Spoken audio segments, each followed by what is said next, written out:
True intimacy isn't found in grand gestures. It's in the quiet, mundane moments that become the sacred rituals of a shared life. For Leo and me, it was the way he'd bring me tea exactly at 10 p.m., knowing I'd be lost in a book. It was the silly voices he'd use to narrate our cat's thoughts.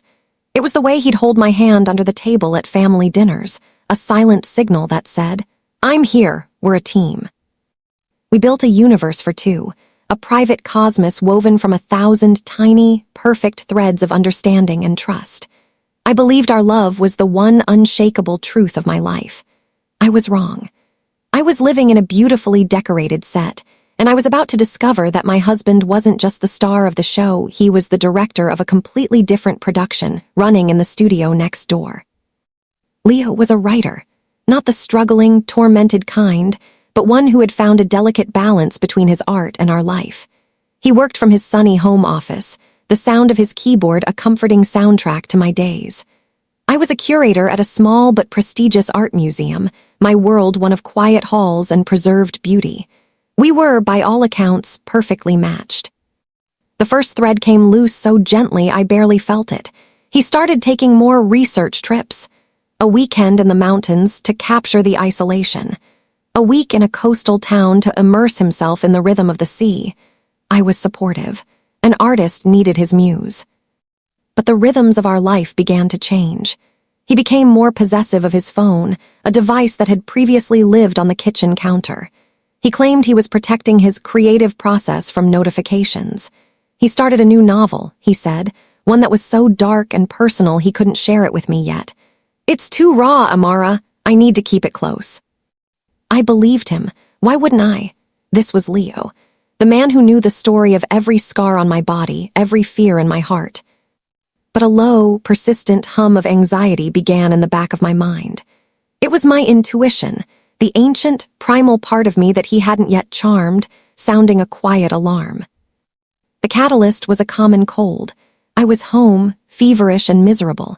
Leo was on one of his trips, this time to a silent retreat to break through his writer's block. I needed to find our marriage certificate for an insurance form. I knew he kept all our important documents in a locked firebox. The key was hidden in a hollowed-out copy of his favorite novel, 100 Years of Solitude, a romantic secret we shared. I opened the box, and my world split in two. There, nestled next to our passports, was another one, a passport for a Liam Thorne. But the photo was Leo, my Leo. My hands began to shake. Beneath the passport was a lease agreement for an apartment in a trendy part of the city I never visited. The lease was under Liam Thorne and Maya Sinclair. And there were photos, dozens of them. Liam with a beautiful woman with cascading dark hair. They were hiking. They were cooking in a modern kitchen that wasn't ours. They were curled up on a different sofa with a golden retriever I'd never seen. This wasn't an affair. This was a second life. A full, parallel existence with a different name, a different home, a different woman. I felt the air leave my lungs. I stumbled to the bathroom and was violently sick. The man I had built my life with was a stranger, a conman, a ghost. Driven by a horrific, gut-wrenching need to know, I turned on his computer. The password was no longer our pet's name. I tried Maya. Incorrect. I tried Liam. Incorrect. Desperate, I typed Solitude, the name of his favorite book, the title of his new, dark novel. The computer unlocked. I fell down the rabbit hole. I found a separate email account. The correspondence spanned 2 years. They had a life. They had inside jokes. They had friends. He told her he was a freelance editor named Liam, that he traveled frequently for work. He was lying to her too, but building a life with her all the same. And then I found the email that detonated the last remaining piece of my heart. It was from Maya to Liam. Subject, it's a girl. The message was a torrent of joyful tears and fear. The doctor confirmed it. "We're having a daughter, Liam. I'm 14 weeks. When are you going to tell your wife? We need to start our life together for real. I can't do this alone." Attached was a sonogram, a tiny, blurry bean that was my husband's child. I screamed, a raw, guttural sound that tore from a place I didn't know existed. I was on the floor, clutching my stomach, sobbing until I was hollow. He was going to be a father, with her. While we lay in our bed at night, talking about maybe, one day, starting a family, he was already building one in a secret apartment across town. The betrayal was so absolute, so comprehensive, it felt like a metaphysical annihilation. I wasn't just his wife.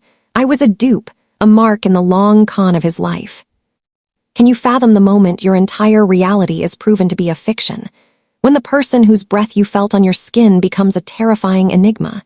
If you have ever had the ground of your very existence vaporize beneath you, type, "I remember" in the comments.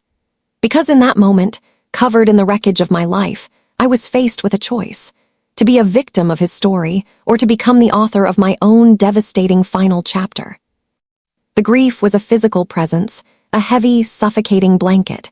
But beneath it, a new emotion was crystallizing, a cold, sharp, and utterly focused rage. I would not give him the satisfaction of a messy, emotional confrontation. I would be a ghost, haunting the edges of his two lives until I could bring them crashing together. My mission had two objectives: secure my future and orchestrate his ruin. I became an actress in my own home. When Leo returned, tanned and relaxed from his retreat, I was the perfect, loving wife. I smiled. I asked about his writing. I listened to his lies, all while the monster of my knowledge grew inside me. I started sleeping in the guest room, claiming my cold was lingering and I didn't want to get him sick. He bought it. I contacted a shark of a divorce lawyer, a woman named Alina Vance who specialized in complex high-net-worth splits. I showed her the evidence. Her eyes hardened. "We will destroy him," she said simply. Her first advice was to protect my assets. I began quietly moving money from our joint account into a new, secret one, citing investment opportunities my financial advisor had recommended. I documented every transfer. I was building my lifeboat. But financial security wasn't enough. I needed to understand the other woman. Was she a villain, or was she, like me, another one of his victims? I created a fake online persona. Anya, a photographer new to the city. I found Maya on social media and sent her a carefully crafted friend request. She accepted. We began to talk. Anya was vulnerable, having just left a toxic relationship. Maya, in turn, opened up. She told me all about her wonderful partner, Liam. How kind he was, how he was trapped in a loveless, arranged marriage of convenience with a cold, emotionally barren woman who refused to give him a divorce. He had told her I was a legacy heiress, and that leaving me would mean financial ruin for his ailing parents. She was living in a romance novel he had written for her. She was pregnant, hopeful, and completely deceived.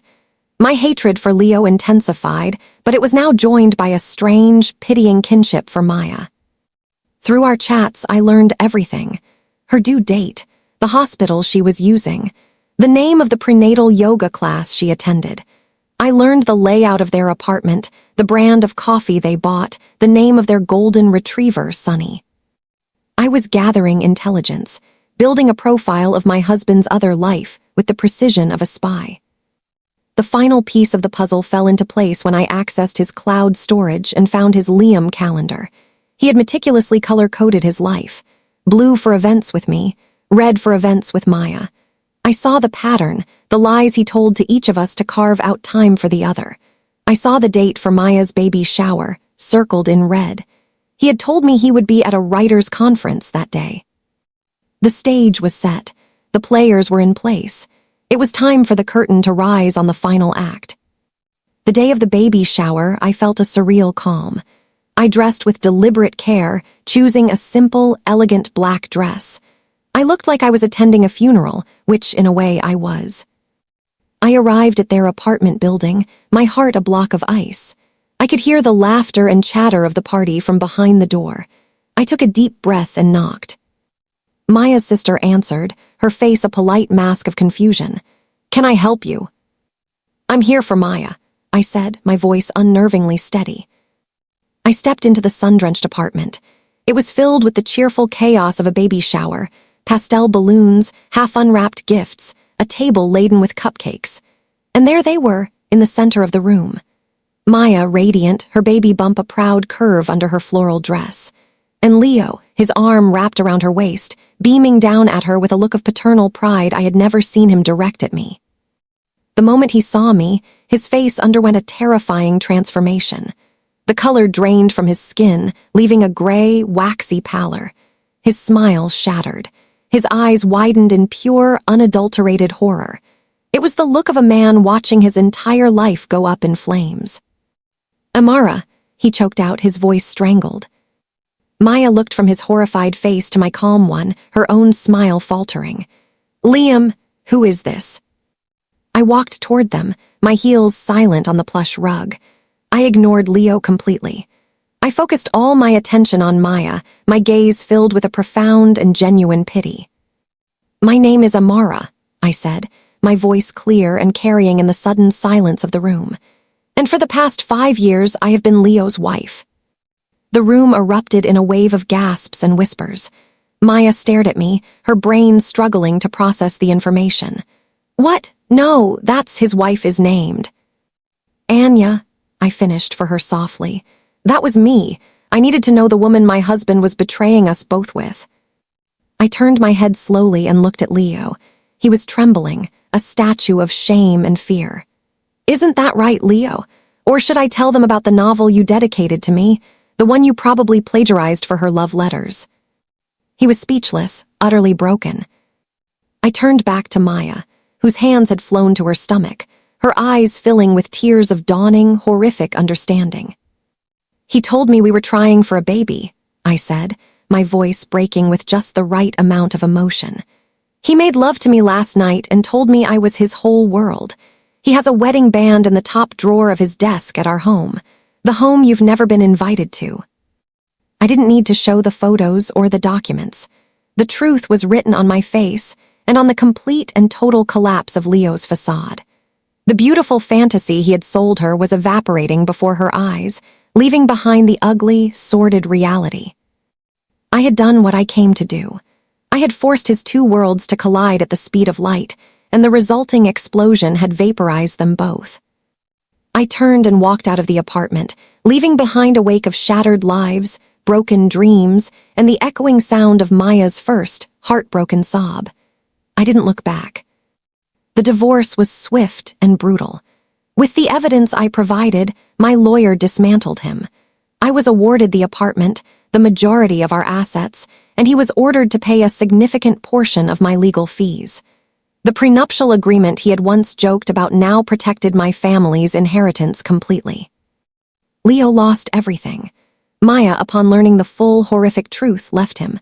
I heard she had the baby girl and after a period of devastation is successfully co-parenting, but the romantic relationship is irrevocably dead.